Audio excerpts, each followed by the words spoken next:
This episode's book is Thinking Fast and Slow by Daniel Kahneman. If you've read a recent book which cites any of the science of how humans make decisions, especially illogical ones, there's a very strong chance that they referenced this book in their sources. This book straight up gets a 5 out of 5 head tilts, and I'd give it a higher score if it were possible to get Macy to tilt her head even more than the 5.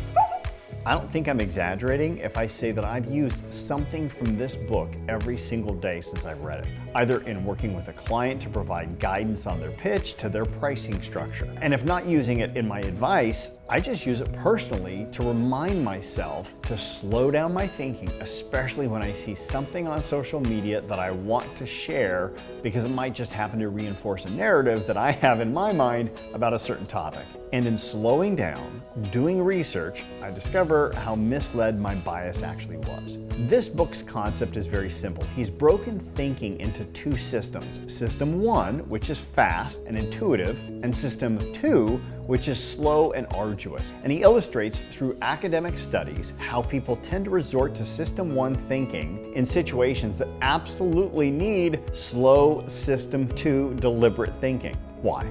Well, if you're curious for that answer, then read the book. I couldn't do it justice in the short time we have on this video, but he illustrates it really well by using a simple mathematical story that I'll share with you. A bat and a ball cost $1.10. The bat costs $1 more than the ball. How much does that ball cost? This is a pretty easy mathematical question, and one that most people get wrong.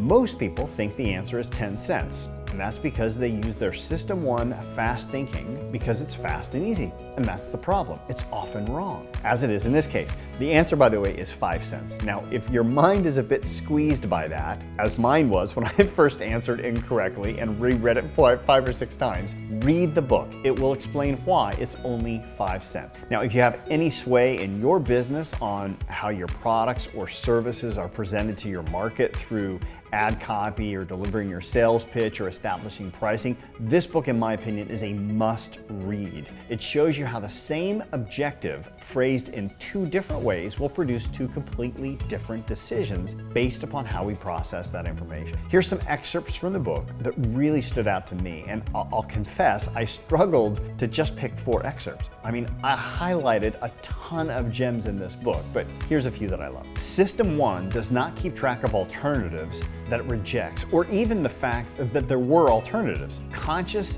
doubt is not in the repertoire of System 1.